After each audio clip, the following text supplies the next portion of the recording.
کہ جس میں کیا ہوتا ہے کہ ایک شخص نے کسی دوسرے کو قتل کر دیا جان بوجھ کر، تو اس صورت میں اس کو بھی قتل کرنے کا حکم ہے۔ ہاں، اگر گھر والے جو ہیں وہ قاتل کے جو مقتول کے جو گھر والے ہیں وہ اس کو معاف کر دیں تو وہ الگ بات ہے، لیکن جو قاتل ہے اس کو بھی بدلے میں قتل کیا جاتا ہے۔ تو یہ وہ چیزیں ہیں جس میں کے حوالے سے آپ نے فرمایا گیا کہ یہ ان کو کبیرہ گناہ بھی کہتے ہیں، جو اوپر ہم نے پڑھی ہے نا۔ پہلا اللہ کے ساتھ شرک نہیں کرنا، والدین کے ساتھ حسن سلوک کرنا ہے، اولاد کو قتل نہیں کرنا،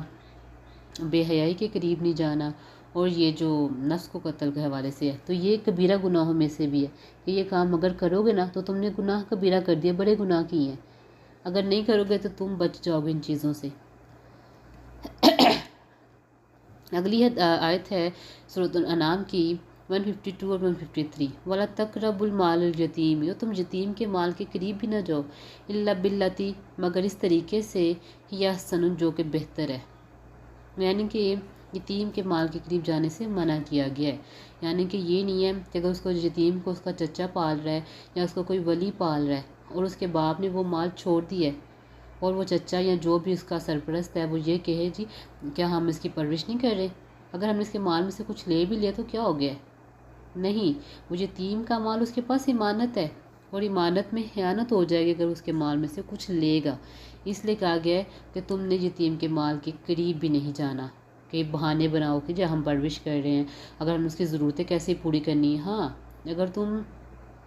حالات تمہارے اتنے ہیں یا وہ جو پرورش کرنے والا جو ہے وہ بالکل کسے کہتے ہیں غریب ہے تو وہ اس کے مال میں سے لے گا لیکن امانت کے طور پر لے گا، اور جب وہ بچہ بالغ ہو جائے گا حتیٰ یبلغ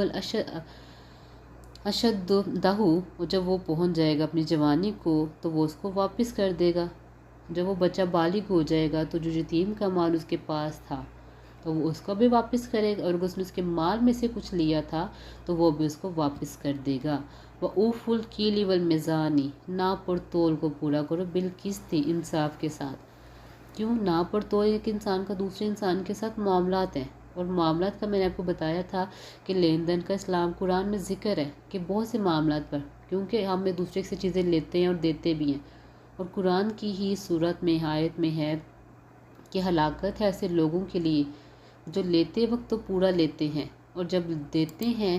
تو کیا کرتے ہیں، چیز میں کمی کر دیتے ہیں۔ پیسے پورے لیتے ہیں لیکن دیتے وقت چیز کم کر دیتے ہیں، تو قرآن نے کہا ایسے لوگوں کے لیے ہلاکت ہے۔ اور اسی وجہ سے حضرت شعیب علیہ السلام کی قوم پر عذاب آیا تھا کہ ان کی قوم کیا کرتی تھی، ناپ تول میں کمی کرتی تھی۔ اور پھر لا نکلف، نہیں ہم تکلیف دیتے، نفسا الا وسعہا، مگر اس کی طاقت کے مطابق، ہم کسی کو بھی نہیں آزماتے مگر جس میں تمہیں طاقت ہے۔ وَإِذَا قُلْتُمْ، اور تم بات کرو، فَعْدِلُوا وَلَوْ كَانَ ذَا الْقُرْبَىٰ، اور تم کون سی بات کرو، انصاف کی، کس کے؟ رشتہ داروں کے خلاف ہی کیوں نہ ہو۔ جیسے کہ کہہ لو گواہی کے حوالے سے کسی بندے کو بلایا جاتا ہے کہ جی گواہی دو جی، اور اگر سامنے والا اس کا رشتہ دار تھا تو تم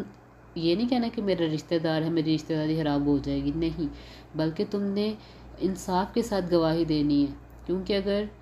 سامنے والا جو دوسرا بندہ ہے وہ حق پر ہے اور تم نے اس کے خلاف گواہی دے دی، جھوٹ بول دیا، تو اس طرح سے ایک حقدار کا حق مارا جائے گا۔ اس لیے کہا گیا کہ تم جب بھی تمہیں بلایا جائے تو تم نے انصاف کے ساتھ گواہی دینی ہے، بے شک مخالف تمہارا رشتہ دار ہی کیوں نہیں ہے۔ وَبِعَہْدِ اللَّهِ، اور اللہ کے وعدے کو پورا کرو، وَأَوْفُوا، اور پورا کرو، ذَلِكُمْ وَصَّاكُمْ بِهِ، تو یہی تم کو اللہ تعالیٰ نے حکم دیا، وصیت کی ہے، لَعَلَّكُمْ تَذَكَّرُونَ، تاکہ تم نصیحت حاصل کرو۔ وَإِنْ هَٰذَا صِرَاطِ مُسْتَقِیمًا، آپ نے کیا فرمایا تھا، یہی میرا سیدھا راستہ ہے۔ آپ وسلم نے صحابہ کو سیدھی لائن کھینچ کے بتائی اور اس کے ارد گرد کچھ ایری تیری چلانے میں بھی کھینچی، اور کیا کہا کہ فرمایا یہ جو سیدھی لائن ہے نا، یہ والی، آپ نے فرمایا یہ جو سیدھی لائن ہے یہ میرا راستہ ہے، اس میں بے شک میرا راستہ سیدھا ہے، بس تم اسی کی پیروی کرو، اس راستے کو جو ہے وہ تم اس راستے پر تم نے چلنا ہے۔ وَلَا تَتَّبِعُوا السُّبُلَ فَتَفَرَّقَ، لیکن اگر تم نے اس راستے پر چلے گے یا اس راستے پر چلے گے یا اس کے علاوہ اس راستے پر چلے گئے تو تم کہاں چلے جاؤ گے؟ بکم عن سبیلہ، تو تم جدا ہو جاؤ گے کس راستے سے؟ میرے راستے سے، جو میرا راستہ ہے تم اس سے جدا ہو جاؤ گے، تم میرے اس راستے سے جدا ہو جاؤ گے اگر تم نے دوسرے راستے اختیار کر دی۔ اس لیے فرمایا گیا ہے ذالکم وصاکم، تمہیں نصیحت کی گئی ہے بہ لعلکم تتقون، تاکہ تم پرہیزگار بن جاؤ۔